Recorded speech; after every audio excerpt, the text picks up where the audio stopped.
Je suis scénographe et chanteuse, ou on pourrait dire chanteuse et scénographe. La scénographie était déjà une passion, parce que c'est pas un métier que je fais par obligation, c'était vraiment un choix et quelque chose qui me passionne.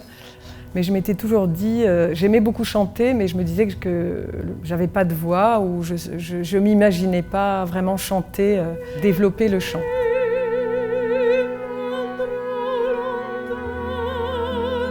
Et quand je suis devenue maman, mes filles ont commencé à faire de la musique.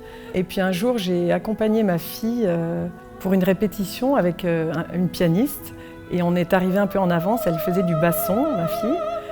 Et il y avait un ténor dans ce conservatoire qui chantait avec cette pianiste. Et quand je suis rentrée, je me suis dit que c'était extraordinaire, que cette voix avec ce piano, je sais pas, j'ai eu une révélation, je me suis dit peut-être que c'est à ma portée. J'ai passé une petite audition où on m'a fait chanter une gamme montante et descendante et j'ai démarré le chant tardivement.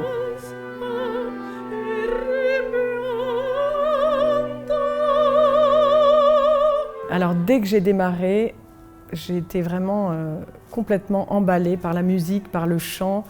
Donc le chant, c'est à la fois un travail de musique, mais c'est aussi un travail du corps.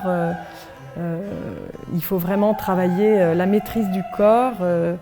Ça peut faire penser à de la danse, à des arts martiaux. Il y a vraiment le travail de la respiration, le travail des appuis, le travail de la détente et en même temps de l'énergie. Il y a tout un travail qui est très long, mais je suis quelqu'un d'assez... j'ai pas beaucoup de patience, j'ai envie que ça aille vite et donc je change assez vite, je recommence autre chose parce que j'ai pas la patience. Et dans le chant, j'ai trouvé cette patience du travail sur le corps et puis aussi sur la musique, la découverte de tous les répertoires et même... Là, c'est vraiment aussi par rapport au travail de scénographe, c'est intéressant. C'est qu'au moment où on chante, on peut imaginer des espaces, même si ce sont des espaces imaginaires, ou des personnages imaginaires qui ne sont pas sur scène, mais on va imaginer des espaces, des situations qui vont porter aussi le sens du texte et l'émotion du personnage.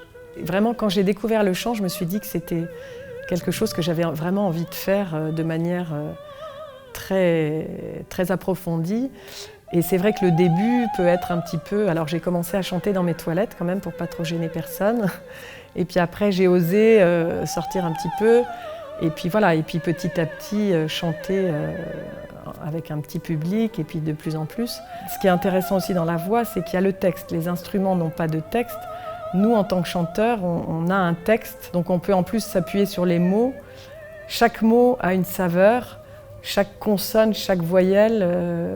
Quand on chante, on le travaille comme une matière, comme un peintre.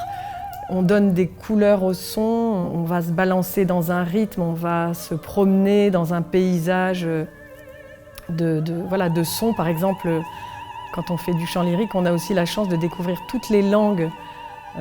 Je parle ni l'allemand, ni l'italien, ni le tchèque et j'ai chanté ces langues et j'ai découvert des couleurs et des sons que je ne connaissais pas. Et c'est vrai que par exemple en français, c'est la langue pour moi la plus difficile à chanter parce que les sons ne sont pas très, très chantants. Quand on parle de manière assez monotone en français. Il n'y a pas vraiment d'accent tonique, on met les accents où on veut pour insister sur les mots. C'est très intéressant, mais c'est beaucoup plus difficile. Ce qui est très difficile aussi, c'est que quand on chante, il ne faut pas être ému soi-même. Parce que si on est ému soi-même, on ne pourra plus chanter, on ne pourra plus jouer. Enfin, en tout cas, chanter. Si on est ému, la voix va nous lâcher.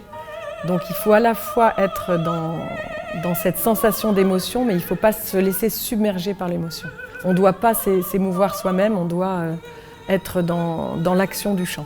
Ce qui est extraordinaire, c'est que j'en découvre tous les jours et c'est à chaque fois un bonheur extrême de découvrir. Alors au début, là en ce moment, je travaille des pièces que je n'aurais pas travaillées tout de suite, du Wolf, du Berg, qui sont des compositeurs un petit peu plus modernes